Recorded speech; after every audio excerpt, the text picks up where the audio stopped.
Well, I knew somewhat about them, but when I first discovered them, they were here before because we could hear them growling, different stuff, and I thought it was wolves. See, and that's when the horses were scared, I thought it was wolves out there, so I carried a gun around or whatever. But then when Lucy and her cub got killed, that's a bear, a local black bear, when we got here, she was here. She was being ripped up down in the Wild Rice Gorge. I was going to go down there and help get my gun. But it was done in just a couple minutes. Well, wolves don't do that. Wolves bleed them, hit them. It takes a long time to take a bear down. So that was, I started thinking there's something different going on here. And that's when I started, picking up that these were Bigfoot. We call them Rice Lakers because they winter up at Rice Lake once in a while.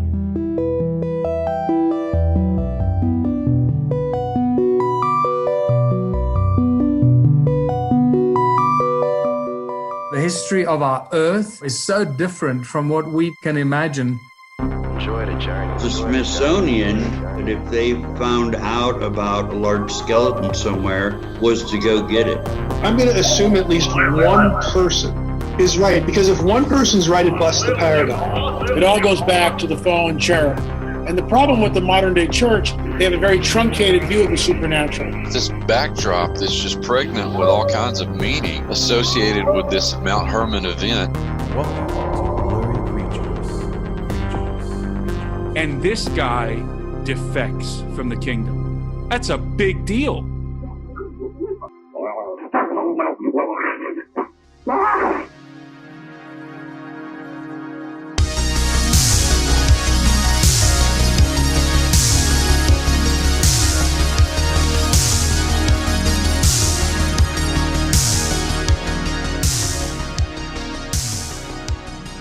All right, Luke. All right, Nate. You were just telling me about your whiskey collection, and it reminded me of that scene in Back to the Future 3 when Doc's at the bar holding the whiskey, and he's like, he doesn't like to drink it. He just likes to hold it. He just likes to hold it. Yeah, I don't get to drink it. We're in the middle of IVF and for the second time, and so I don't get to drink it, but I still want it. I still want to buy it. And I still do buy it. It's like I was telling you before, it's like art. You know what I love about bourbon? This is going to be so ridiculous, but there's so many variables in bourbon. From where the barrel's aged, the type of char in the barrel, to the mash bill, there's so many different variables that really, to have an amazing product, it's really art. Yeah. It's enjoyable art too, which makes it that much more fun. You're like the Dr. Jeff Meldrum of bourbon. Yeah, so I got this bourbon butt print. You can just look at the beautiful curves of the bourbon barrels. Yeah, it's just the perineum. It's beautiful. Yeah. Luke, so I'm learning new things about you every episode, and yeah, Dr. Meme, and then I found out you were pre-med, so you were holding out on me. So yeah, almost Dr. Meme, almost Dr. Meme. It would have been true. It would have been, yeah, and then we probably wouldn't be doing the show because I'd be like freaking hitting people's knees with little hammers and stuff, just figuring stuff out. Well, if you've been listening to this show, you've been learning a little bit about things like we have. By now, I think it's pretty safe to say that, we've kind of proven a case that giants existed, but the overarching problem always is, where are the bones, right? Where are the bones?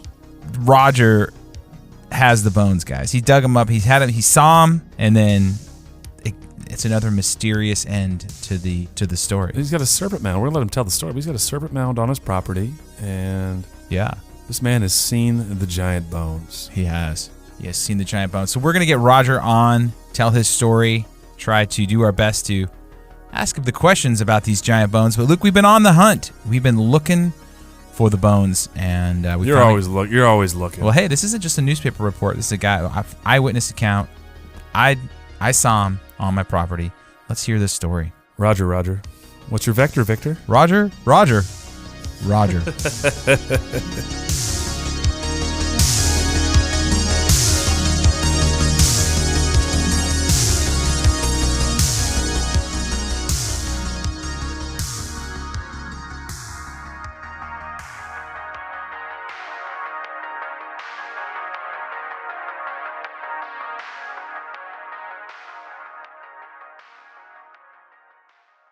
Welcome to the show, Roger. We've been emailing, talking on the phone, trying to make this happen, and we're happy to have you on Blurry Creatures to tell your story. We tried this one time, but it seems like the audio is always our trouble on this show, trying to figure out why. And every time we're talking about the Giants, we have audio troubles. Right, Luke? Yeah.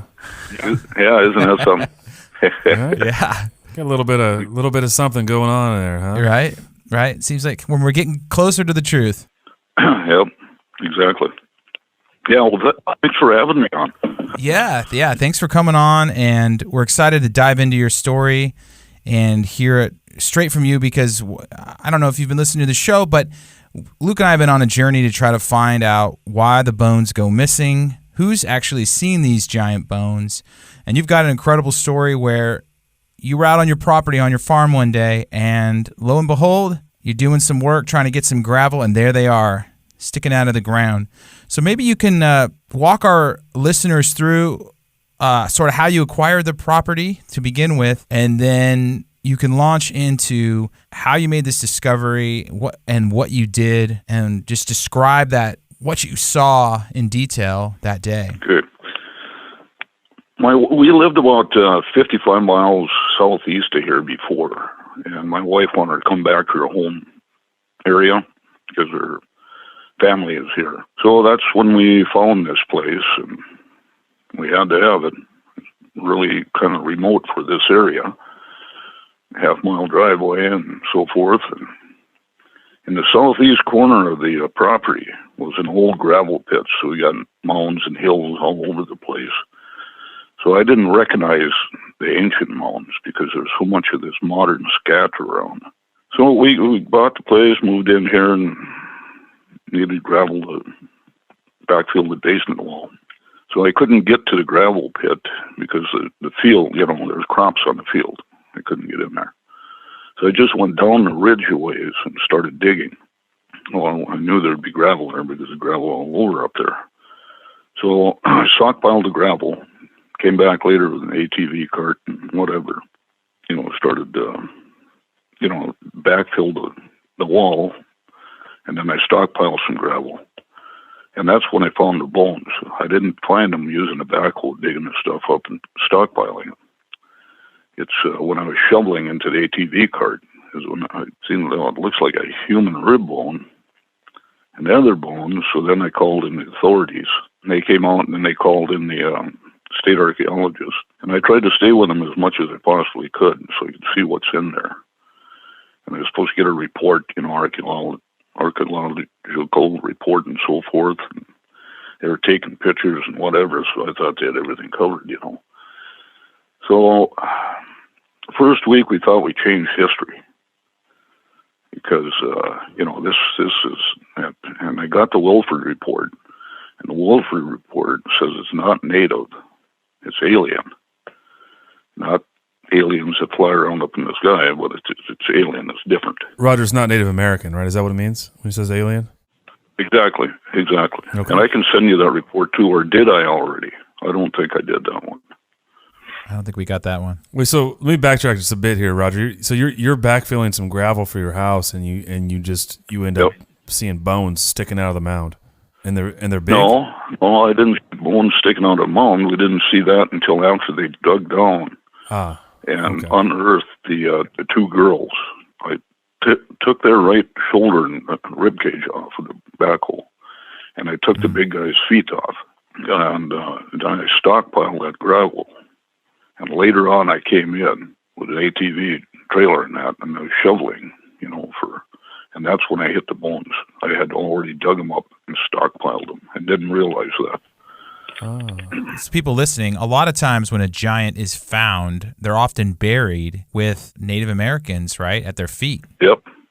Yeah, the girls were definitely Native American. Yeah, they were a smaller, petite clan. They were in a fetal position with their hands over their face, shoved up against his feet with orca on them, red string, soul trapper. Wow. And we heard this a lot, Luke, because when we brought Travis from Giants of Ancient America on, he was reading some of these accounts, and they were always they were buried with other entities. Remember some of the weirder ones with dwarves were buried with the, or is it because they were kings of these people or rulers over them?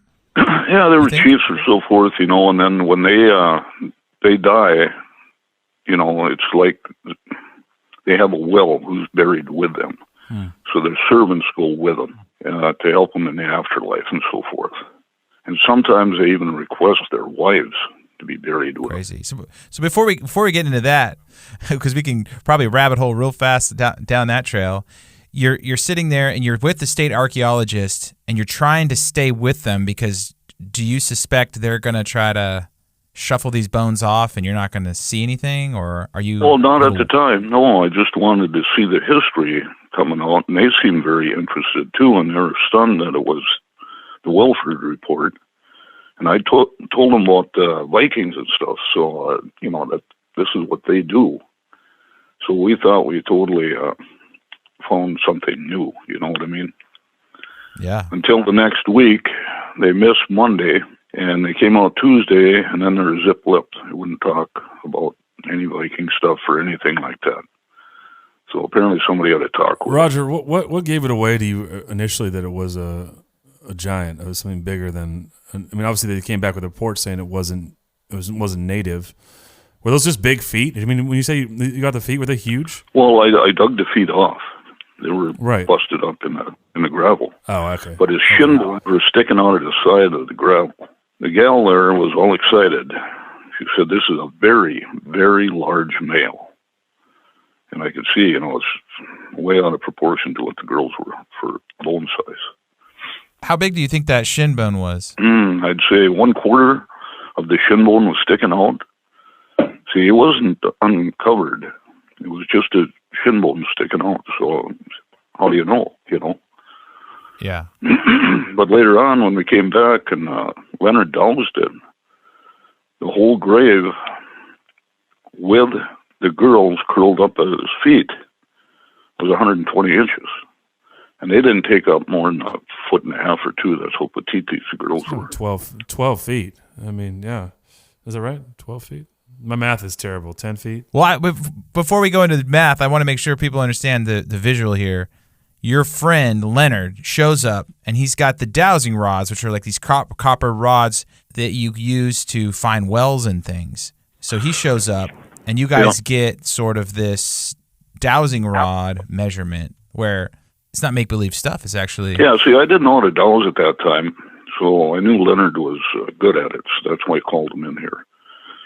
And we called him in here to pinpoint different things, too.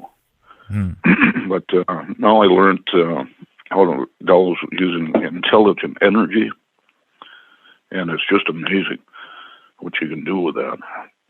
And it's if you get a dialogue with the energy like that, like I got him, he'll give me a no by crossing the rods, and he'll give me a yes by opening the rods wide open. So if you can use the proper words and ask the proper questions without modern slang in it, you get some perfect answers. Who do you think is answering there, Roger? I mean, what is it? Just the energy, or is it like? I've seen this stuff happen, and I was always curious. What I request is God's universal energy. There's energy all over. It's part of our mind. It's part of our eyes. When God made the earth, He put these ley lines on here like a checkerboard across the earth to keep the planet alive. And that's also this natural energy. And these guys knew how to tap into it. So they made an energy collector and tapped into it. If you look on the mystery stone, that's how you start it, in front of the serpent. And it's an X. It's a series of pyramids. There's 3 complexes with more triangles inside of it. And they're taking the energy off of that God's ley line and bringing it right in to the serpent mound. And that's amazing what they're doing here. Kind of like a giant power plant. Yeah, power booster or something. Like a generator, natural generator. Well, I want to get into that part of your story, and I want to hear all that stuff. But just so we can kind of conclude what happened that day, right? Before we hop into the power structure and all the other phenomenon going on, you see a quarter of this shin bone sticking out. Do they take that bone, or do they leave it there? No, it's left there. No, they just took pictures of it and whatever and did their notes. And it's then we had to rebury the bones. They took the bones they found back to St. Paul to analyze them, and they brought them back with the orca and threw it in the pit and then I backfilled it with a tractor. You said their whole demeanor changed with you when they returned? Yeah, the first week, we were all excited that we changed history. They were asking me about, my Viking knowledge and what did they do and how did they do this. And yeah, when they went down, the servants went with them and all that stuff. And then they missed Monday and came out Tuesday. And everything was totally different. I mean, they were quiet. They weren't asking questions. They weren't even going in that direction.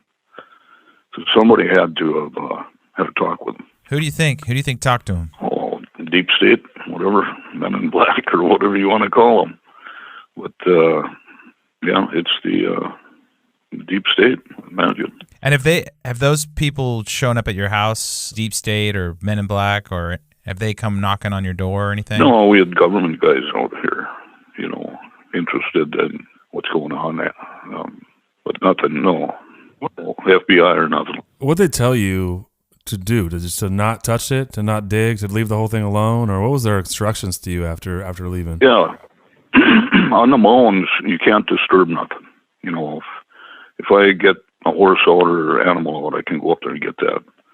But you can't dig anything or pull any rocks or nothing off of that. So they got that covered.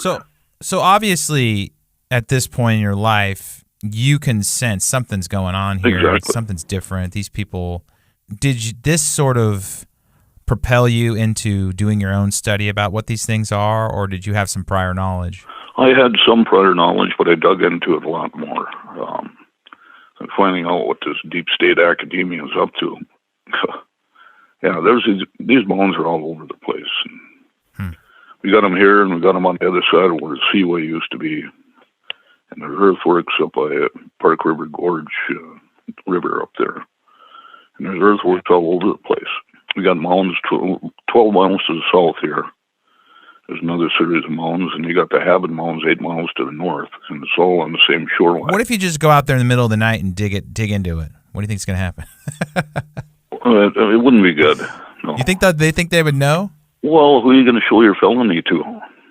Yeah, right? You're going to show your felony to. I thought about it, but you show it to somebody, you're in jail for 5 years. Roger, was this when you discovered? This is the beginning of you discovering that you had mounds on your property, right? Like this whole discovery is, and then you find that you have this serpent mound, or you didn't know about that before this, correct? No, see, it's been under the plow for 100 years. It's been knocked down, but the components inside the serpent mound is still there. But you still can see the features of it. You can see the egg, and you can see the structure of how the serpent lays out. Does it look like the one in Ohio? No, this is bigger than that. It was higher.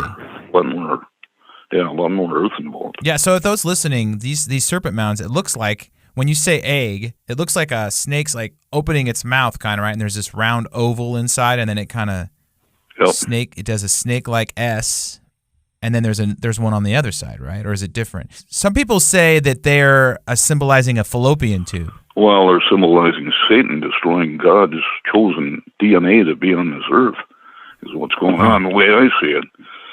But no, on the back of the tail, it's a wrap. It's like the energy had come in the front of the serpent, go down the serpent, re-wrap around, and then go back into the earth. But this is eroded. This part of this clay cliff fell down, and that's where the serpent tail was. Oh. So it isn't doing its function correctly. So it's getting blocked up here. I had a couple of amateur researchers come out and came across with the rods behind the egg, and the rods took off and slapped them in the face. So his partner took them, the rods, and he held them way out in front of them. They took off like a helicopter, just whirling violently. Wow. But that's calmed down somewhat now. Last time I went over there, it's repairs, and Jenny, my neighbor, had put up a couple of crosses in certain locations, and that seemed to calm things down. That kind of reminds me of our story we had a pastor come on the show and talk about having some of these creatures come on his property, put some crosses, and that calmed it down too. Yeah. It's interesting. How old do you think these giant bones are? They're right around 1,000 years old. And actually, with my surveying, I got to pretty much exact age here within 50 years of what they are. But This complex, this popped out of the seaway 1,030 years ago, and the tire site showed up 1,020 years ago. And they started construction on the serpent mound about 1,000 years ago. So they moved pretty quick. Walk us through that a little bit, because I know that you sent us over the documents, so we have an opportunity to look at this. But for our listeners, talk a little about the seaway. So you're in Minnesota, and talk about how there used to be, an access. And this is one of the things that we talked about in our last show, which the recording wasn't great. But you basically were talking about how there was Scandinavian, and we found the evidence. With Dr. Scott Walters found a bunch of the rune stones, and you find these things there that say that there was visitation from at least the Scandinavian Viking populations 1,000 years ago, and it's because there was a waterway access, correct? Yeah, there was a seaway here. Now, Deep State Academia says as the ice was retreating, there was a lake behind it called Agassiz. No, see, they keep changing their dates of this Agassiz from like 9,500 to 10,500 to 12,500 to 14 now. I think they got it. But that couldn't have happened because... Yeah, have you guys heard of the buried forest in the upper Midwest? Mm-mm. Only from you. See, all this links together. There's been a plush forest here that was pushed down to the hard pan. And it was during the time where they said the Ice Age was here. Well, trees do not grow underneath ice or water. Right. They were here before. And we got the carbon dating. The youngest is 9,800 years ago, and the oldest, which is in Wisconsin, is 14,000 years ago. I can read all the carbon dating off for you. I got all that information here. But anyway, Deep State Academia, they say there's ice here then, an ice age, and it couldn't have happened. It's impossible. Yeah, this plush forest was here. What happened at 9,800 years ago, that's when a catastrophe happened. And from, till 4,800. So that raises a question we've been trying to figure out on our show, Luke, is that we've had a lot of people talk about the antediluvian times, and it sounds like these giants left the Holy Lands and went all over the place. Yeah.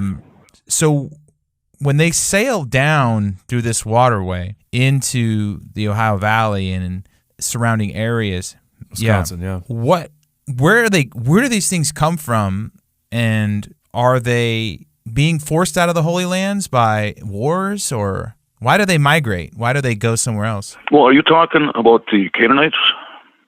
The oldest evidence we got of them is 2,500 years ago.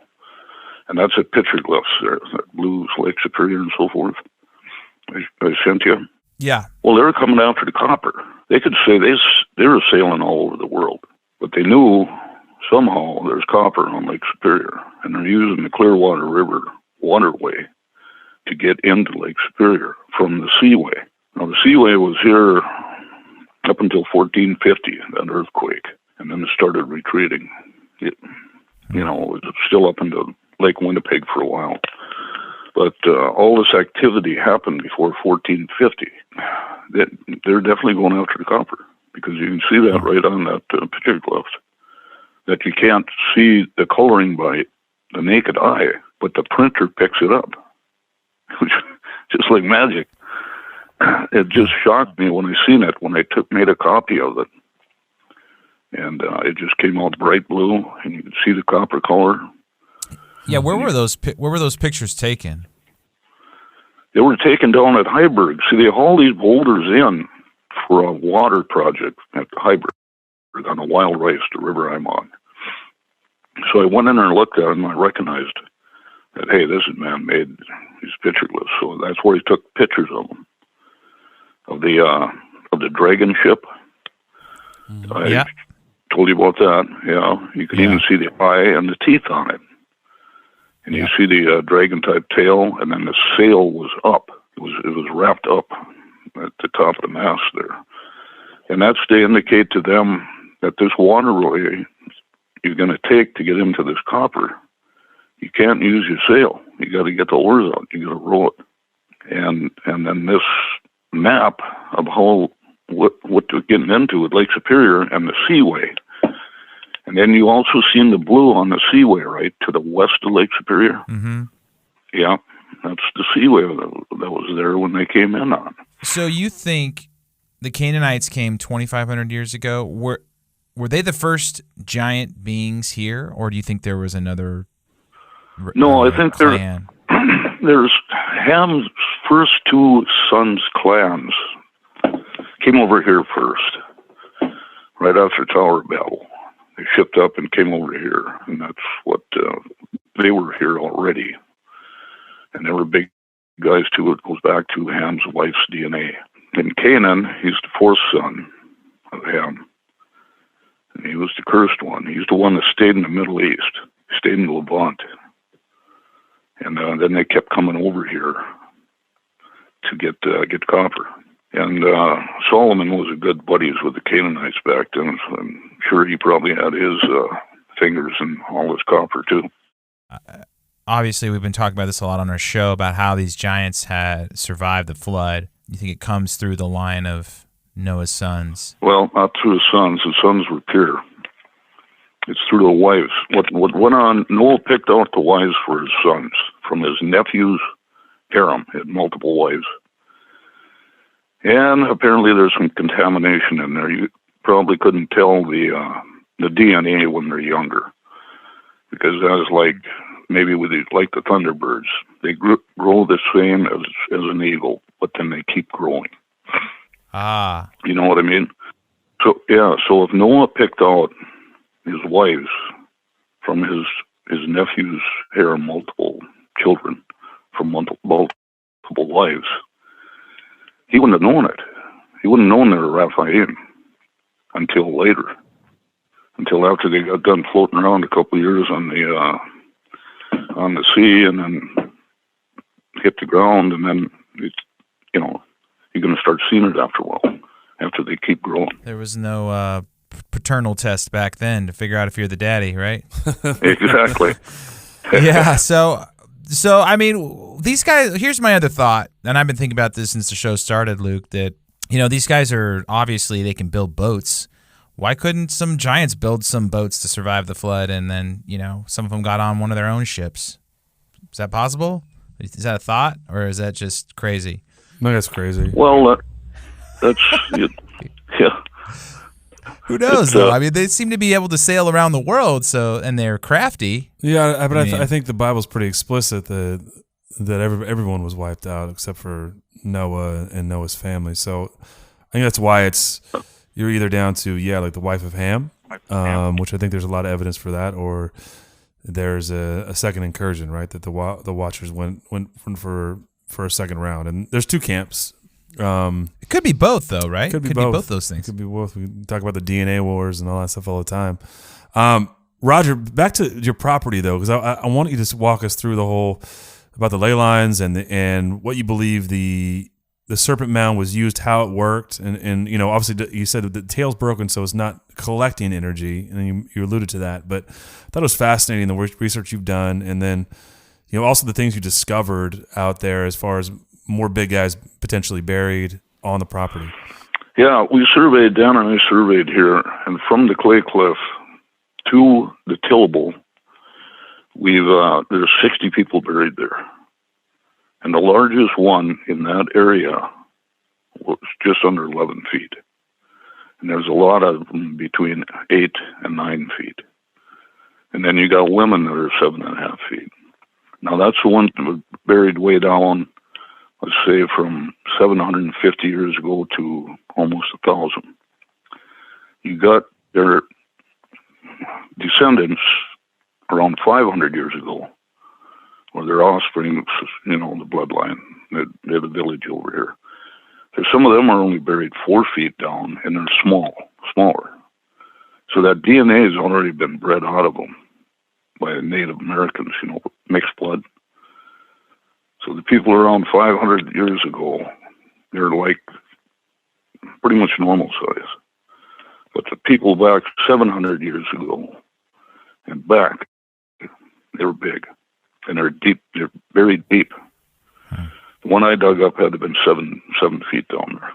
Wow. But you thought it was, and it was 12 foot, or was it 10 foot long? The biggest one in the yard is about 11 feet. The biggest one in the serpent mound is 12 feet. It's a big guy. Yeah. I'm curious about, because when you talk about things like the dowsing rods, Luke, I mean, a lot of people who've grown up in the church and stuff, they get uncomfortable if you talk about this kind That's what the ancient judges of Israel used pendulums, and it was God's chosen way of governing and judging his people. Interesting. Look in the ancient texts, the judges of Israel, they used pendulums. And God didn't want the Israelis to have a king, but they kept widening enough, so he let them see how that would be. And it didn't work out very good for them with the kings. But the judges, everything was going good until the judges were done. Yeah. And they used pendulums. They used God's universal energy. And that will never lie to you. And that will never lie to you. And that will never lie to you. And that will never lie to you. That will never lie to you.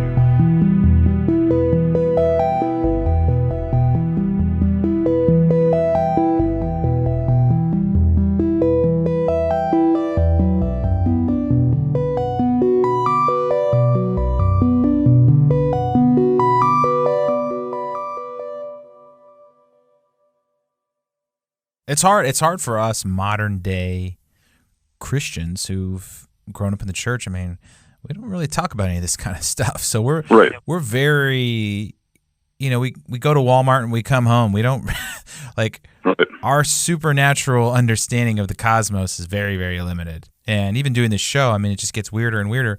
And it's harder to open your mind to some of these things because you're always afraid, Luke, at least a lot of people I know, they're afraid of opening their mind too much and then having some sort of, you're opening your mind to the dark side or whatever. Yeah, this here, you got to use it righteously. You cannot use it to hurt God's people, God's animals. You don't use it for monetary gain.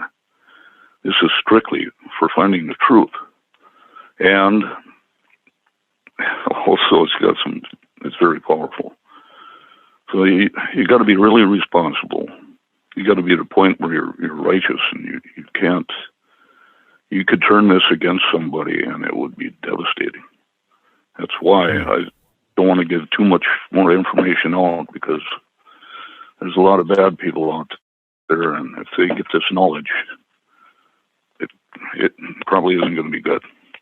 So we don't want to dig into that too much. But the church is the one that covers everything up, not the Bible. Not God, because he loved the judges. That's the way he wanted his people to be governed. But the church, the Roman church, Augustine and those guys, started up First Creed, they chose the books of the Bible. Actually, in Daniel 12, an angel's talking to this person. He's talking about 2.5 times, 2.5 ages. So you got an age before 9,800 years ago. You got an age from 9,800 years ago to 4,900 years ago, and now you got this age. The Middle Age was ice here. The North Pole was in Hudson Bay. Is that what pressed the forest down? Was the Ice Age then? Or are we talking about the cataclysm in this? It was only here 5,000 years. The very violent one, axis shift, was 9,800 years ago. Okay. The Noah shift was more gentle, because he had to do that because Noah's out there floating around, Yeah, but that's when the ice pushed the continental plate down and the seaway came in here. So there was 2 incursions of water during the shift at 9,800 years ago when it popped over the Hudson Bay, and North America got flooded from the shift.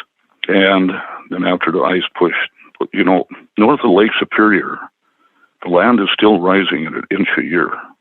It's recuperating from when the ice was there.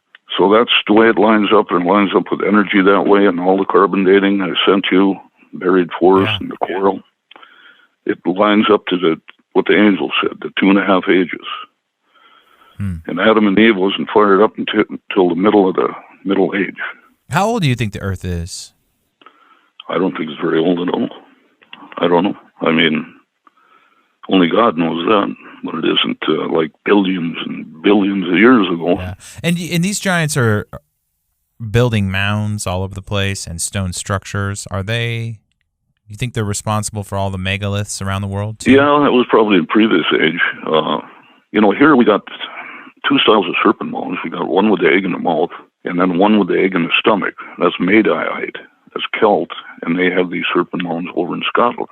We just across the seaway here, just west of Hillsborough, North Dakota, on Elm River, which that serpent mound has been under the plow for 100 years too, but you still can come up with some of the features.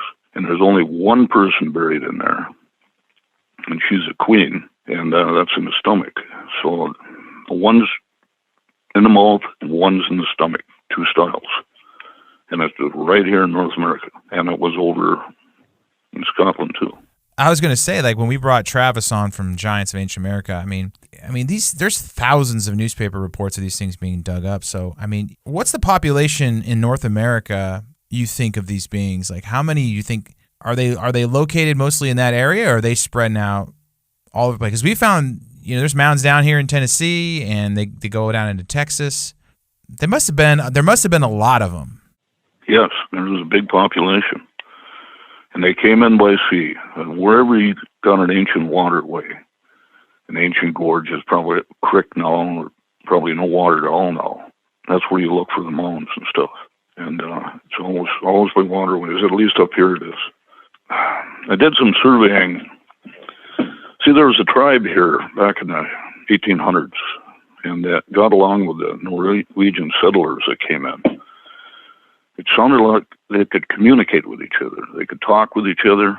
They were friends. They traded technology and whatever, There was an eyewitness, my neighbor over here, his great-grandfather, was friends with this tribe. And he said he was out plowing, and he seen the killers come across and wiped out the whole tribe. And they weren't cavalry, but they could have been Pinkerton or something like that, because there's white guys and Sioux with them. So they killed them in the year 1880. Just under 100 of them were dead, and they left them. They didn't bury them until the next spring. And I think the settlers around here buried them. So that's our deep state. That's crazy. Supposedly the last of the giants were huddled on Corn Island. And this wasn't very long ago. This was like 350, 400 years ago. It sounded like there were still giants in one remote part. Yeah, yellow hair, right? There's the whole legend of yellow hair. Sure. Yeah. So these guys were the original mound builders' descendants that were here, but they're kind of mixed with Native American blood too. That's where they got smaller. And there's a longhouse dig out across the Coon Creek, and they mounded up this land that should have been most eroded. It's on the east side of the Coon Creek Gorge and the south side of the Wild Rice Gorge, right at that point. And that's where the Longhouse Dig Out is, and that's where the high ground is at. So they did a lot of moving earth. And I also got a ramp going up from inside the gorge of the Coon Creek. It follows the ley line, and it goes up, and it's easy to walk up. And there's no trees on it yet, and it doesn't erode.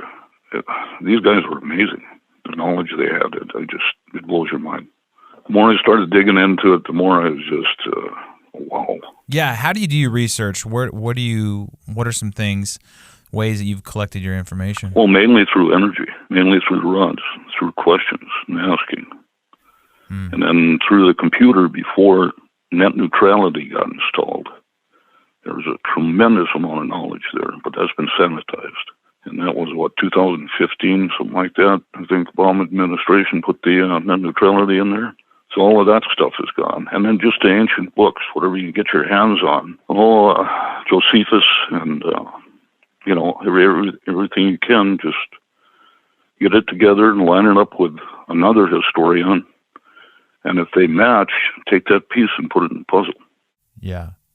Yeah, you got to have two, just like the ancient judges of Israel. The original fact checking, not this crap we have now, where it's all political and bias. Yep. It's actually like we get two references and they both say the same thing and they both seem credible. Then let's just you can pretty much count on that being the truth. Yeah, if you got two eyewitnesses that are not connected to each other, not brothers or nothing like that, and they're credible, they're not liars, they use that as evidence.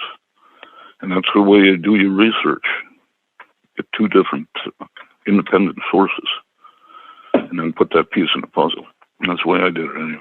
A lot of people, as they learn all of this stuff, it's harder for them, especially at a later age in life, to deconstruct some of these firm-held beliefs that everything they've been taught in school is exactly the way it all went down. And I have to commend you, Roger, because you've opened your mind up to the point where you're really hungry for the truth. And I'm kind of built that way. That's why I wanted to start this show, because it seemed like everything I learned was either sanitized or wrong. Do you feel like that's what keeps you going? What keeps you up at night? You're hungry for the truth? Exactly, starving for the truth, because we've been lied to our whole lives, from the deep state to possibly even the Roman Church on some things.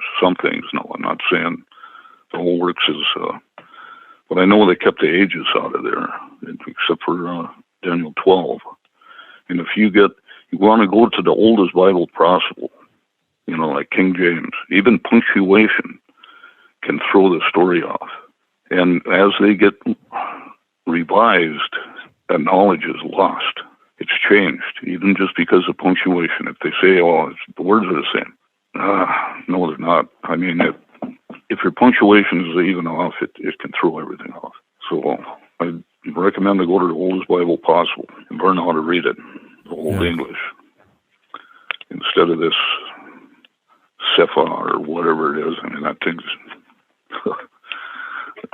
They took the lineal lines out and everything. It's just unbelievable. So, got to be careful. Yeah, you do. It's hard because, we live in this age where everyone's got some truth, right? So it's this age of whatever, relativism, and there's your truth, and people are all pushing their snake oil, right? Or their serpent oil.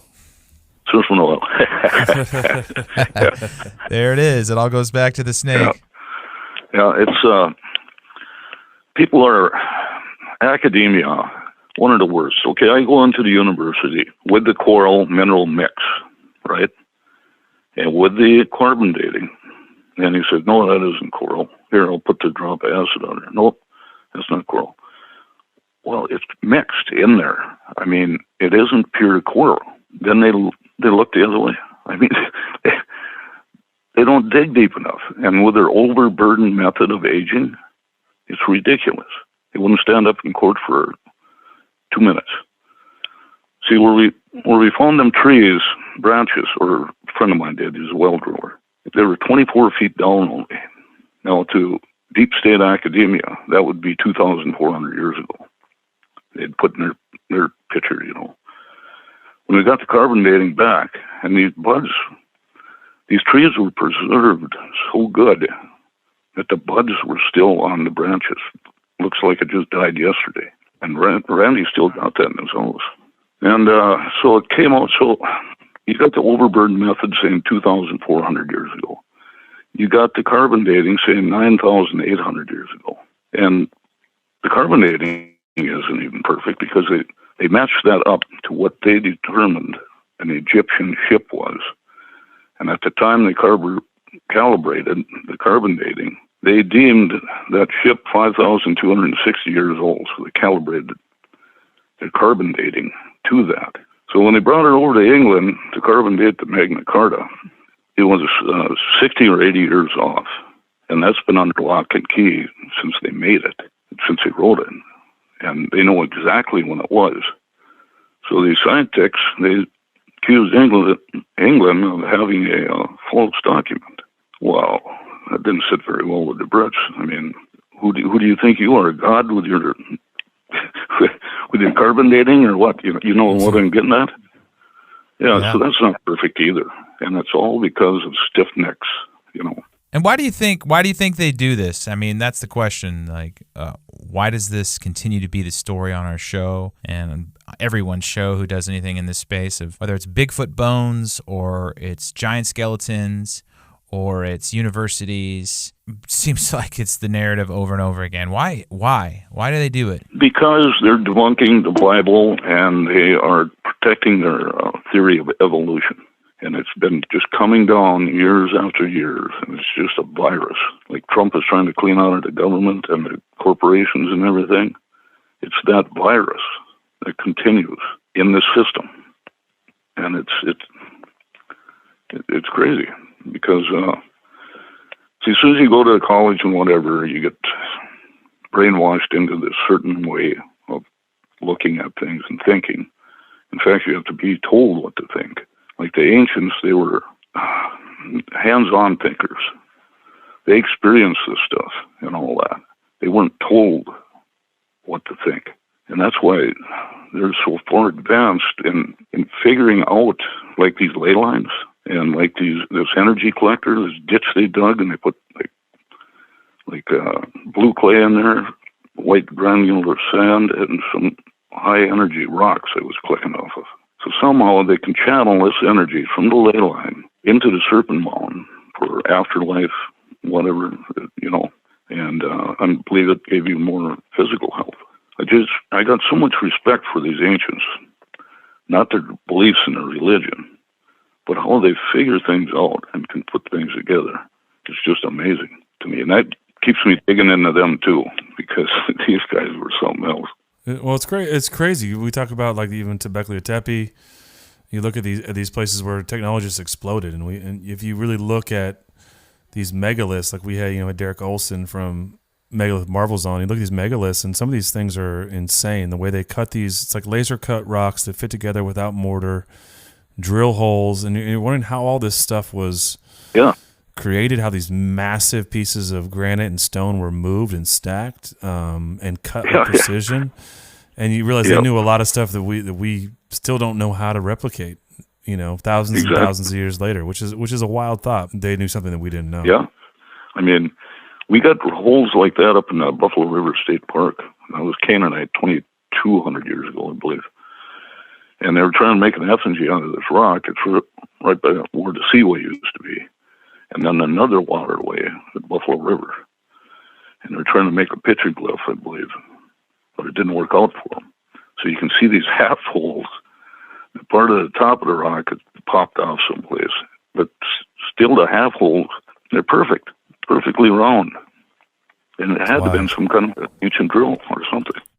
Right, and some of these stones are so hard that they would have had to use the equivalent of our diamond tipped drill bit. They couldn't go to Home Depot. They went to Shalom Depot. Oh, you know what I mean? Yeah. You can edit that one out. I'll edit that one out. One of my questions is it's hotly debated on our show since day one. We brought on Michael Tellinger, who talks about these giant beings being like the Book of Enoch describes, 3,000 L. Do you think they got that big? Like what? The originals? Probably in the First Age, or maybe even the Middle Age. They got, because that was, you watch his DNA and then human DNA. That's 50-50. Right. What did Noah pick out? He probably picked out 90-10. You know what I mean? Right. And the DNA contamination. So if you get 50-50, and these guys just keep growing and growing and growing, I wouldn't doubt them. I mean, back in the previous age, this age, I don't believe they're that big. We posted a photo yesterday on our accounts that kind of took off and went viral about this footprint that's about 2.5 meters long. Mm-hmm. And of course, everyone just jumps in like, "This is crazy! This is pseudoscience," and they throw out all their words. But you see these footprints in stone, and we find them, we post them on our channels, and then the debate ensues, and people just rip each other apart. Like they can't fathom that they're that big. But then you have a lot of Christian academics, modern day guys that are like, yeah, they didn't get bigger than 12 foot. So why the discrepancy? Why do you think some guys are like, I mean, we're all belief that this came from, the story of Genesis is true, but it seems like there's still a lot of debate. Well, it comes from the brainwashing we had through academia and the system and so forth. But the more I dig into this, the more it's what they're saying is actually how can I say it without getting in trouble here? You could say it. They're brainwashed into, they're like in a matrix that they were put into because of the system. Everything from educational to fake news to whatever they're growing up with. And they're not seeing the light, the truth.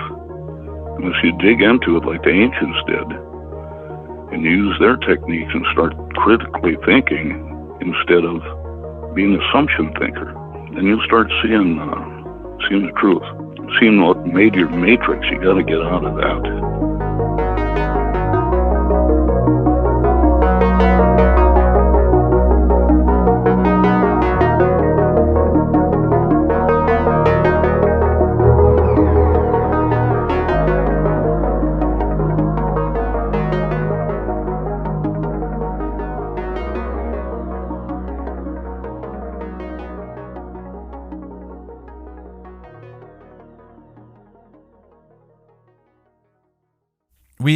We typically ask our guests what their thoughts are on Bigfoot. How does Bigfoot fit into this? Do you have any thoughts about that creature? And is it part Nephilim? Is it related to these beings, these that build the mounds?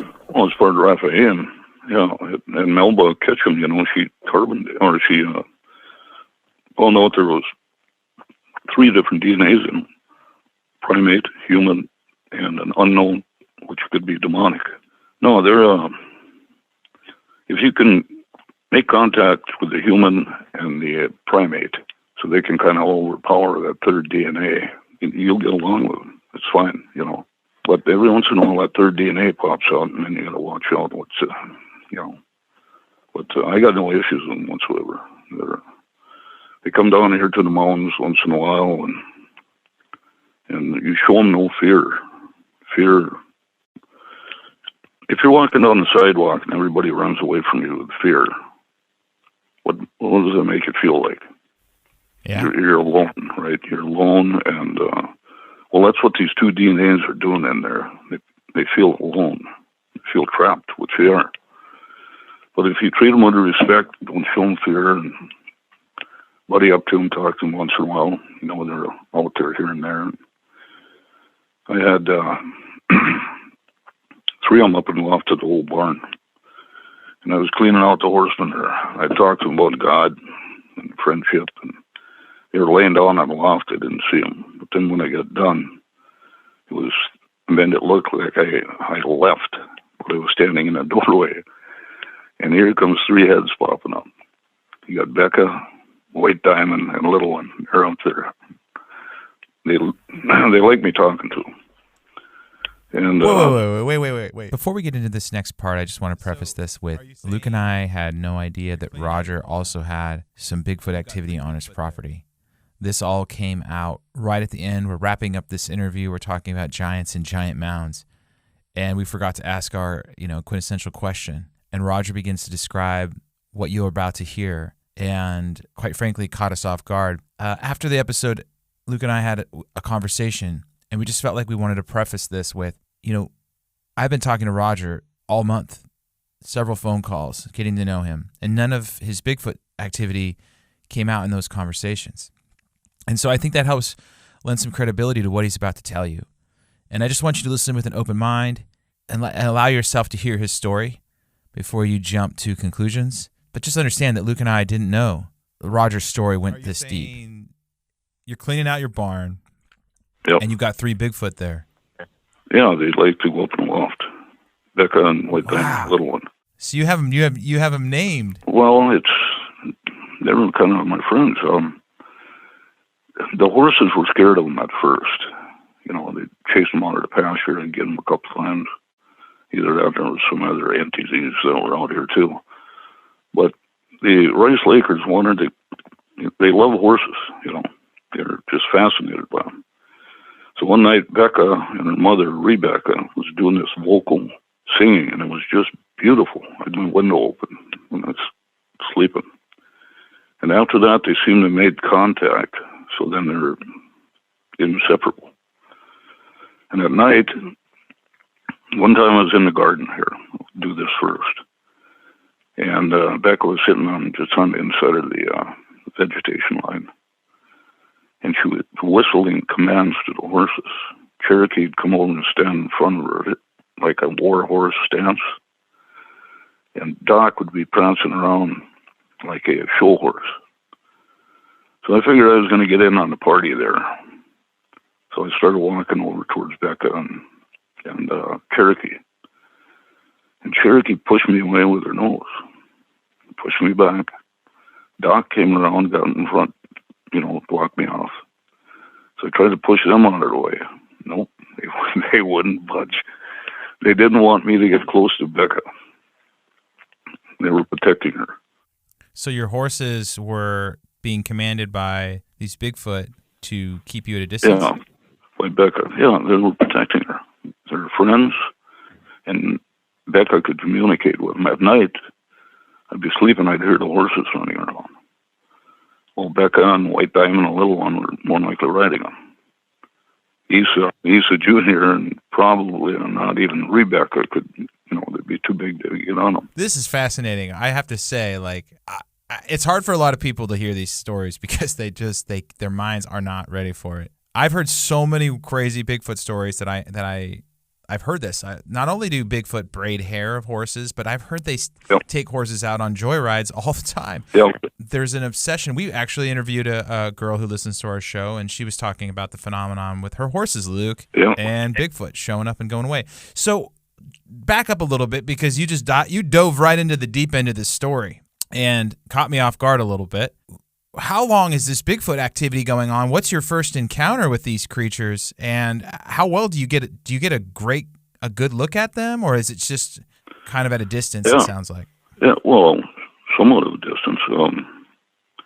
When we moved out here, I think at the lakes too, we had a little experience with them, but not like this. This is their home, by the Serpent Mound.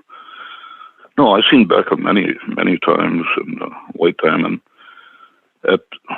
At night, I'd talk to them off the deck. They'd come up, all 6 of them. You could see the White Diamond on White Diamond. What do you mean White Diamond? Well, they're black, but the one had a diamond-shaped white on its chest. That's why I named her White Diamond.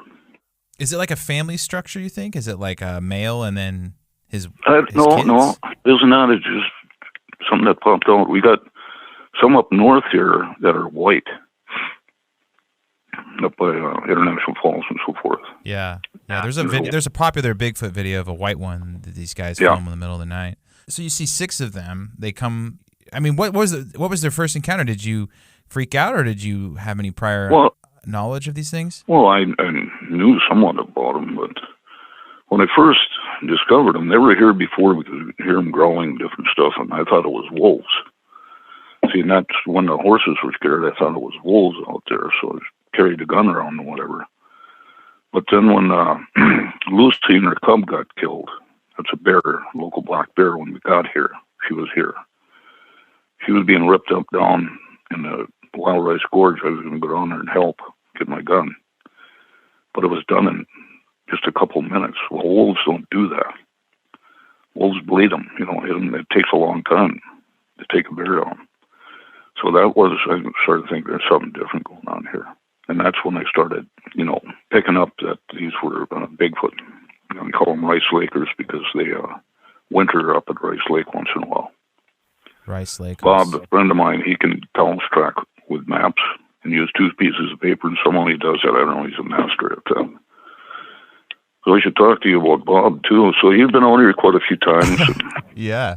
How often do you see these creatures, real quick? Like, how often do they come around? The horses we had to put Doc down. And we brought Cherokee back to where we got her from so she could have a company, with other horses. And I haven't seen much of them since then. And, you ain't going to believe this, but we got attacked by a different entity. And we had 3 casualties, Becca, White Diamond, and a little one. Rebecca was beat up real bad. And so was Isa, and Isa Jr. were damaged. Well, what happened there was the deep, dark state been sending these things on me. because they don't want the truth out, about what's out here. And at first they sent the Rice Lakers after me, but we became friends. Then we ran into the Dog Man and the Skinwalker, got rid of them. And then the Dark State sent the big guns in. They're like, there's an ancient crocodile that's referred to as boar croc. That's what they look like. But these things can levitate, they can go invisible, and they're like a super weapon. But God knew I could take care of the rest of these guys, deal with them. But he knew I couldn't take care of these super weapons coming in, kind of like something from DARPA.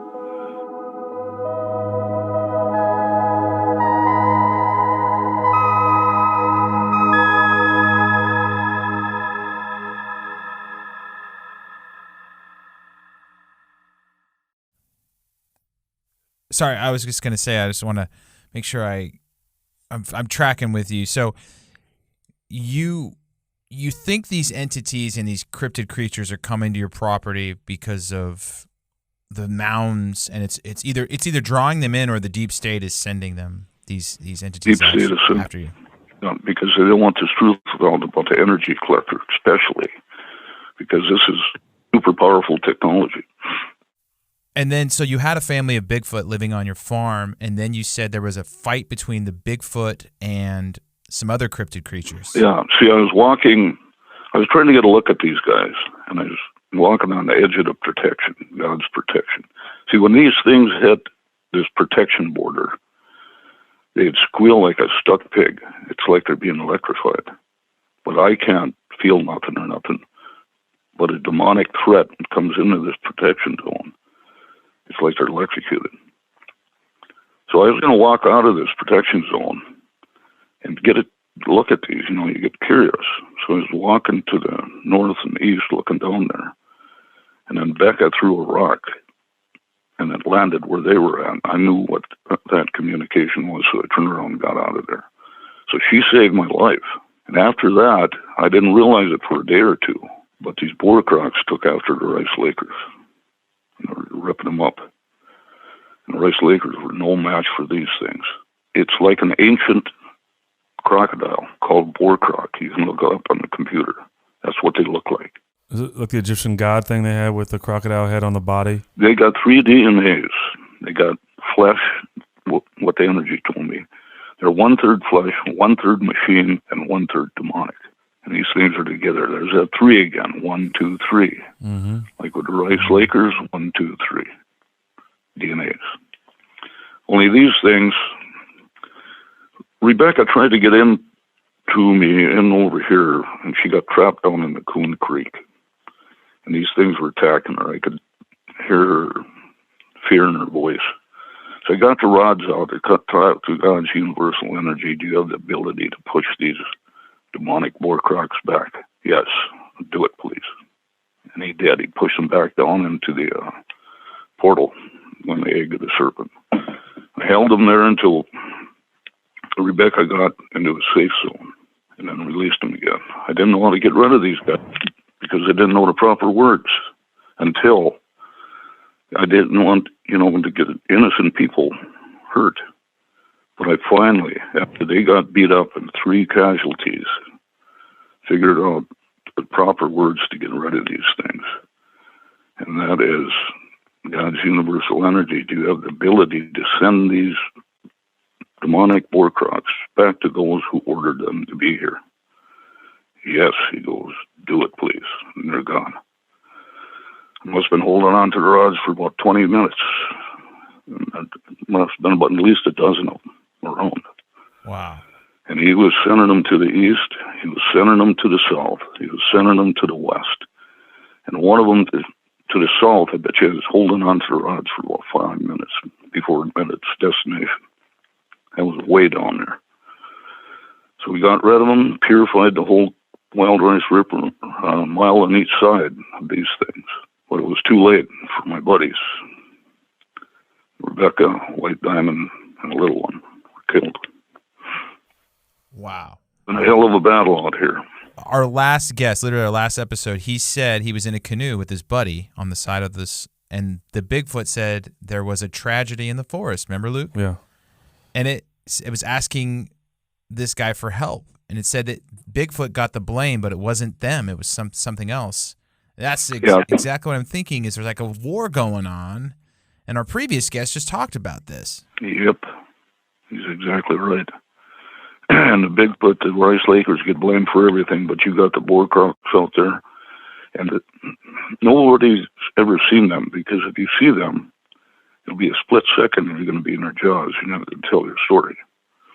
This is how wicked these things are and how powerful. Is this why people are disappearing in the forests and the state parks? Or is it these things? I would say so. Yeah, I don't think the Rice Lakers, Bigfoot would do that. Maybe some of the bad ones would. But it's these things.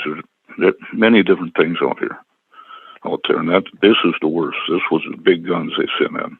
So Roger, this stuff's you said is coming through the egg on the Serpent Mound. So you is crazy. You end up buying a property to move back close to where your wife grew up, and you end up buying a property that not only has a Serpent Mound and giants buried, but it's got a portal.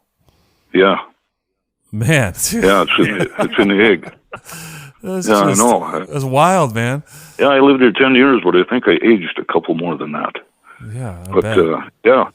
And then I went to the energy, and there's a portal there, and definitely, and you're going to check that out.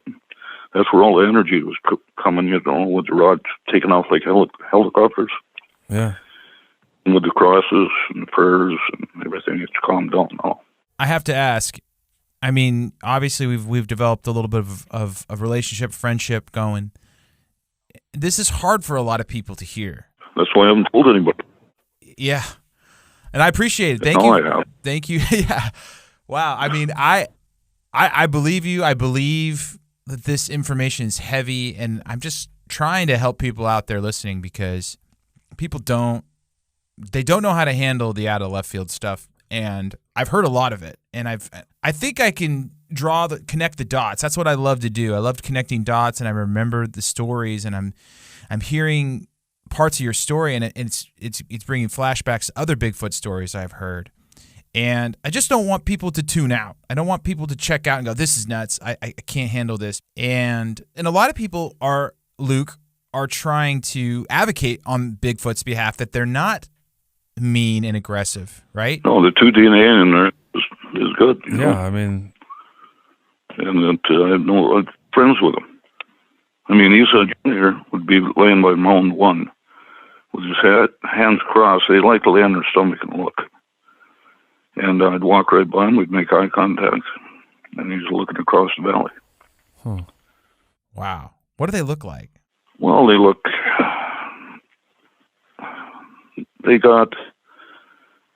they're not really hairy on the face too much. They got wide noses, and I don't know how to explain it. They look like a cross between a human and a primate, which they are. So I had no issues. At first, they came all hell-bent for leather. They're working for the deep state or the dark side or whatever. But I showed them no fear and showed them respect and talked with them. And then we became friends. And they got friends in our horses, at that time, eventually. And I'd cut off a piece of tail hair and put it on a lap. And Becca liked that, took that with. And they'd cut off, there's scissors in the barn, they'd cut off some of the tail, they'd braid it into the mane. And that braid would go down to the ground. Yeah, and then the horse people, they said, the wind did that. Well, how was the wind going to make hair grow down to the ground? Oh, geez. So, Luke, our first guest on our show was this guy, Duke Solomon, and he told a story about how Bigfoot might be henchmen for the giants. I mean, that's kind of what you're describing, right? Like, Bigfoot's getting pushed around by these other entities. He blew the wheels off our show right from the get-go. Is that what you're describing? Well, I'm describing, we got 2 DNA that are good trapped in there. This is a Raphaim, just like the giants. Raphaim. Nephilim is actually, to me, is the fallen angels. And maybe their first generation of 50-50 DNA. But the rest of it is like a Raphaim. Yeah, they've been all tweaked, you know. And well, what else can I say? You know. You don't need to say anything else. This is fantastic. I mean, fantastic story. And I looked up the boar croc you were talking about. Caprosuchus. It was a 20-foot prehistoric crocodile that just looked, I mean, nasty. I mean, nasty looking thing. Nasty. They call the boar crocodile. Yeah. Yeah, and then the biggest one out here was 37 feet. Jeez. From nose to tail, according to. It's like Captain Hook. It's like we see in Peter Pan there, the giant crocodile coming to take off your hand. How are we not seeing evidence of these beasts? They go back. They come out for. This is my theory now. I don't know what they did to me. No. And they're super weapons. You know, the Rice Lakers didn't have a chance against them. Yeah. Until finally got the proper words. They had to battle these things a couple of days. And imagine that. Because they turned on him as soon as Becca saved my life with that rock. And I saved Rebecca's life out here in Coon Creek, and later after we purified the Wild Rice River. So how long do you have a relationship with these Bigfoot before the battle? Like, how long has this been going on? I picked up on him in about 2012, and the battle was a couple of years ago. And it wasn't good. So about 5 or 6 years you're interacting with them. Yeah. Are they showing themselves a little bit more to you every time you're seeing them? Oh, yeah, as I did, yeah. Yeah, Becca would sit, I turned them on to rhubarb. I got a rhubarb patch, so I'd be picking rhubarb, and I'd break the tops off and I'd put them about 5 feet over by Becca. She just froze and looked, you know, they freeze. And then then I went back to picking rhubarb again, looking over the corner of my eye. And she looked at the rhubarb, and then she looked at me. You could almost know what she's thinking, like, what are you up to out here, you know? So I took a bite out of the rhubarb, so she knew it wasn't poison or nothing like that. And ever since that time, I haven't had any rhubarb anymore. And every time it comes up so far, they eat the rhubarb up. Yeah, so, the rhurbarb pie. They love that stuff. Exactly. Are they putting thoughts? How do they communicate? Are they? A lot of people say that Bigfoot can mind speak to you. They can put. Is that how they're communicating with you? Yeah, well, back and forth between us too. You can kind of feel that, you know. Like when Becca shimmied up the light pole and unscrewed the light bulb because she wanted to be with her horses in the dark. She didn't want anybody to see her. She came up to my window and she goes, "Roger." So I thought something was wrong with my wife or something. I was dead to sleep, you know. So she's okay. So I thought I'd just, you know, dreaming or something. So I get back in bed and she goes, "Roger."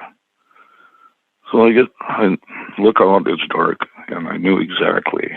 She was bragging that she got up there and unscrewed the light bulb.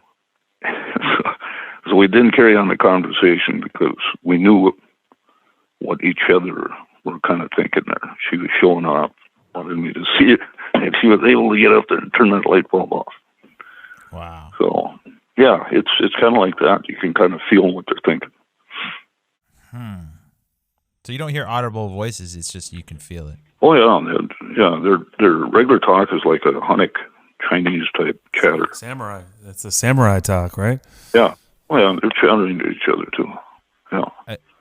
So you're on your farm, you're having these experiences, and then multiple Bigfoot come over, and then they're talking to each other in front of you, and then but then they can communicate to you directly. Yeah, sort of, just like that. You know, Becca was trying to get her point across, and without us even carrying on the conversation, I knew what she was getting at. Because of that, and they know the same thing too. You know, I'm sure she knew what my response was. Yeah, and we've heard these stories. Many elderly ladies actually developing relationships with these creatures, and then having a similar relationship, like you're describing, where they come in the house, their kids. It's like long lost family members, right?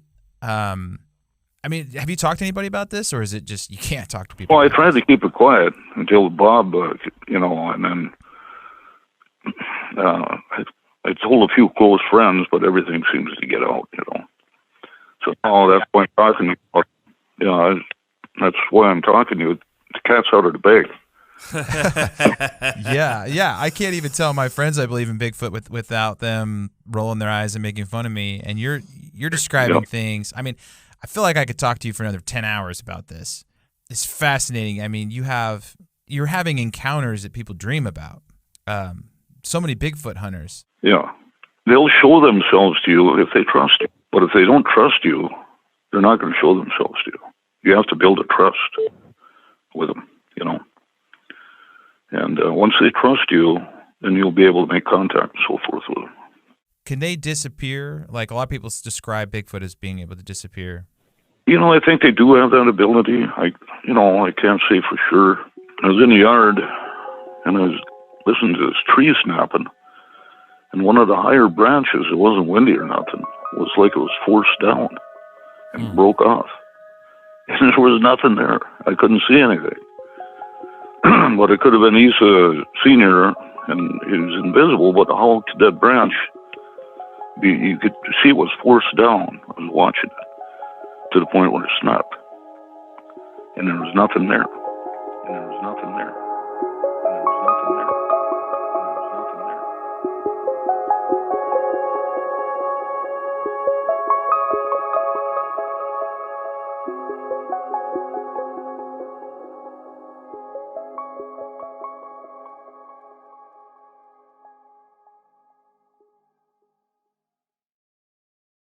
But that's the only experience of them maybe being able to disappear.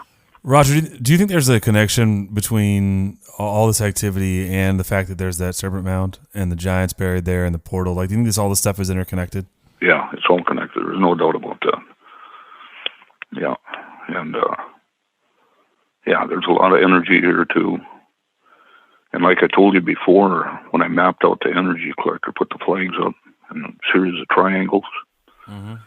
And that night when it finished, and the Rice Lakers were partying down, like a bunch of teenagers at a keg party. They're whooping and hollering, carrying on, all kinds of stuff. So they were enjoying that. They knew what that meant, and so forth. We don't sit down and have a beer or anything together or nothing like that. But not yet. Well, since my main friends, Becca, Diane, and the little one are gone. Yeah. Rebecca sings to me whenever she comes back. She sings to you? See, they can only be here so long when the deer leave and turkeys and whatever. And they got to go elsewhere to get the food, but they always try to get back here, whenever they possibly can. So how many Bigfoot are left? Just three. We've got three. Isa Jr. and Rebecca. And did you name them, or is that their names? No, I named them that. Okay. So you were mentioning other, like Dogman, other cryptids that come around. Yeah, those clones came in. Staring at Dogman window, and you show no fear, and they have no power. So that took care of him. And the skinwalker, you can see if you watch in front of a light or something. You can see a shadow, and you can feel him. That clown sleeping in my camper. He's hanging out in there. And he also went over to Dan's place. When we got the rods and talked to the energy, he was in Dan's camper. I just feel like I've been looking for gold my whole life, and I just stumbled in a creek, and there's just thousands of nuggets everywhere. I don't even know where to start. Right, Luke? I mean, I have so many questions. So many. Well, first we talked about a Dogman episode where he was climbing on someone's roof. You saw this, or you just know he was there? No, I saw him slithering around out here. He was right by my car. Red eyes, the damn thing. And show him no fear. And he's got, he's like a huge wolf. I'd say he had to be probably a couple 100 pounds at least. Roger, thank you I just want to say thanks. It's hard. It's hard to share this stuff, and I just appreciate you being willing to, say these things to us. So. Well, thanks for having me. See, See, God wants me to get Yeah. the truth out about this stuff, and I got no avenues to do it. And in fact, my wife had enough of this stuff out here. We bought a little house in town, so she spends most of the time there. And I'm here holding the fort. Yeah, it sounds like you've got a circus out there. Of stuff. Oh man, yeah, what a G. Yeah, when she heard the death roll from the boar croc on a deer, that was it. She was getting out of here. No more of them guys. Yeah. So she was scared. Yeah, she wouldn't stay out here alone even during the daytime unless I was here. So it's terrified her. You know what I mean? Understandably so. Yeah. Let me just go back and recount here. You've got Dogman, Bigfoot, Boar Croc, and you've got Skinwalkers. And what else? Is there anything else that's messing with you? Well, the reason I put the game cam up and got a picture of that UFO is because we've been seeing Thunderbirds, great big 18-foot wingspan. So we're trying to get a picture of them and see what the heck they're all about. That's crazy. We got Leroy up by Park River. He brought my attention to them. They've been seeing the big black birds. So then I started seeing them too. But he's got Bigfoot activity too, and he's got pictures of Thunderbirds. Wow. See, like the ones up in Alaska, they get really big because they're probably still growing. It's an older flock up there. And the younger ones got to come down because they're territorial. I've seen two of them fighting up in the sky. So apparently they're territorial or something, new guys coming in. So you have, let me try to paint a picture for our myself and our listeners. You've got this serpent mound on your property, you've got this egg, and you've got this energy collector underground, and you have UFO activity around it. You have a family of Bigfoot coming in and being around it. You make friends with these creatures. They're partial to your horses. And then Dogman, other things start coming, and there's a war going on. Is this war going on everywhere, or is it just near certain energy collectors or mounds? I can only speak for being out here, but the dark state has definitely been attacking. Like I say, God knew I could handle the Rice Lakers, Dogman, and Skinwalker, but when the Boar Croc came in, he put that protective barrier up. And they couldn't get in. There's no photo of the Boar Croc. No. I tried. I had the game camera out, and the original pictures. There's three of them down in the pool. That's where we got to see what they looked like. But I came up, put it on the computer, and I could see them originally. I put them back down, trying to figure out get them printed off on the paper. The printer was down though. So the next day or two, I came back up. They were photoshopped. It's like they were blurred out. Wow. Oh, blurry creatures. Yeah, right through the electronics. Satan owns electronics too, apparently. Yeah. Yeah, I don't know. I've been hit by everything, But things are turning out okay. Why do you think that is? Do you think it's because you're just in the hot spot, or do you think that you figure out a way to communicate with these entities and you're a threat? I think it's because the knowledge of the energy collector and the serpent mound and the mounds and who these big guys were and where they came from, how they originated. And Satan's henchman does not want that information out because it wants you to believe in evolution, that these things don't exist. Yep. Yeah, that's exactly what's going on. Yeah, you got too close. You got too close to the knowledge and into the truth. And look, I mean, you discovered the big guys. It sounds like they don't want anything getting out. Yeah. They don't want you talking about it. Exactly. See, I went to energy and asked, does the Heavenly Father want me to sell this property? I got an immediate no. And then I asked, does the Heavenly Father want me to stay here and continue to get the truth out? I got an immediate yes.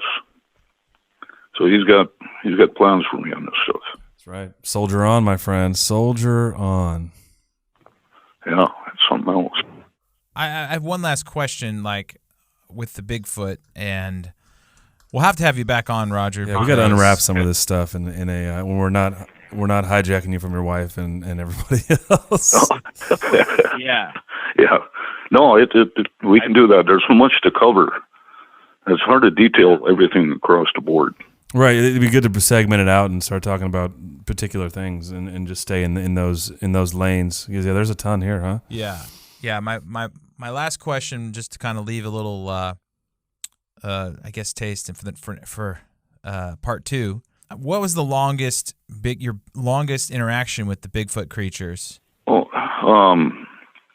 okay. Let's see, Rhubarb and Becca was just sitting inside a tree line. But the longest would probably be Becca with the horses and me in the garden. That went on for a long time. That went on a couple hours. Wow. And then Cherokee and Doc didn't want me to get close to their buddy. And how close are you to her? To her, probably 50 feet. She was just inside the woodline. I could see her silhouette. Yeah, you can't hardly see their faces even when they're close. It's like it's all black. And it's hard to make out. I don't know. They got special abilities or dim light. I don't know what the deal is, but yeah. Roger, this has been great. It's been fantastic. Thank you. We want to come look in your serpent mound and see what's in there, though. Nate especially wants to look for little. Yeah. He thinks there might be little people in there. Little people. That didn't come up. Yeah, I didn't see any of them out here, but not yet. But we can dig the energy collector up and figure that out, how that works. Yeah. That would be interesting. That would be interesting. Yeah, tapping into God's ley line. That's right. Sucking the energy out of it. That would be dynamite. And Nate's got red hair and a red beard, so he's already halfway to looking like a giant. So maybe he'd fit right in. That's what I'm saying. Yeah, they'd probably not even notice he was there. Yeah, there you go. Yeah. Well, Roger, we can't thank you enough for this, for your time and for telling us about the things that are going on your property and things you discovered. I mean, this has been amazing. Yeah. Well, I appreciate it because it's what God wants me to do, and I can't leave this place until we get this job done. We would like to keep you around for a while too, though. So maybe there's a happy medium there. Well, I appreciate that. That means that we're on the good side, Luke. We're not right. We're rowing that boat in the same direction. Yeah, exactly. Yeah. We're all together trying to figure this out, and that's kind of why we started Blurry Creatures, was to try to get some of this stuff out to you, out to people listening. It gets interesting. I've heard some of these stories where people have more than just a sighting, like relationships, and I've always wondered, there's got to be more than people out there that have these relationships that are. One more thing. Since I've been out here, I developed a stutter and my eye blinks. Went through a lot of stuff, in other words. You know what I mean? Yeah, dude. You got some years. You got some extra years and extra mileage on there. Exactly. I mean, you got 1.21 gigawatts right underneath your feet. Mm-hmm. Yeah. Yeah, I'd sure like to figure that out, that energy collector. That's amazing. Right. That's our nerdy 80s reference. We're gonna have you back on, Roger. I want to keep diving into all these cryptid creatures because that's what we're trying to make sense of on this show. Not only did you have, I can't even begin to tell you how thankful I am that you shared some of this stuff, because for the last 10 years I've been wondering about a lot of this stuff, and you don't get any answers because people don't have. No. I think a lot of people just don't put the Bible or their faith into this story, and so they're right, Luke. They're just grasping straws. They don't have any solid, like, what is this stuff? What are these beings, right? Yeah, those type of people will have to be told what to think. They don't trust their own thinking. You know what I mean? If they see something, let's say they see a Bigfoot, and they'll brush it off and they'll say, it's a walking mirror. You know what I mean? They just push things off to what they are comfortable with. That's some of it too there, Or they just call it paranormal activity, and they don't ask, what's the origin of that, right? Where does this Leroy's buddies up there They got a cabin by Park River Gorge, by the river. And they're sitting out one night, and they seen these orange bubbles, energy coming up. Well, then they come off, and they think, oh, it must be, they don't know what it is. But they took the rods over, and the rods went bananas. And they took a Gauss meter over there, and that definitely had a lot of energy going on, natural energy. So there's something going on there, too, and they got a lot of earthworks up that way, too. So if you get tapped into a lot of these people, there's a lot of things going on, guys. Wow. Sounds like a 5-parter. It's wild. Luke, we're gonna have to get into this one because there's a lot here. Leroy's got Bigfoot activity and Thunderbirds, and Tim and Teresa's got Bigfoot, Thunderbirds, and energy bursts. Wow. Well, and I have to say this. I have to preface this to everyone listening. Like, Roger, we didn't know this part of your story. Like, we had no idea this was a part of your story. We were just want to talk about giants and you discovering the giant skeleton. Yeah, that's nothing compared to what went on out here. And what's going on with it? The earthen ramp doesn't have trees on it, and it doesn't erode. Energy collector, serpent mound, Thunderbirds, my buddies race Lakers, and all these other things that were out here. Yeah, it's been quite an experience for the last 10 years of my life. Oh, I can imagine. And I think a lot of people listening, some people, they're highly skeptical. They've been brainwashed their whole life, and they hear stuff like this, and they're just knee-jerk reactions of like, these guys made this up, or this guy's being paid money to tell this story. And Luke and I had no idea that you had this Bigfoot activity on your property. I mean, we were just going to talk about giant bones. And so I'm just speaking to the skeptics right now who are scratching their heads like, This is generosity on your end to just tell us your story, and we're just appreciative of that. And I know you can't convince people if you tell your story, some people just don't believe it. No, it doesn't matter what you say, right? They're not going to believe it. Right. So they experience it themselves. It's like a great awakening that's going on now that we're being shown all this corruption and stuff. I don't know if you get into that or not, but we try, but then we get 1 stars. Yeah, Biden, he doesn't know what he's done. But yeah, 2 different type of people: people that want to know and people that don't want to know.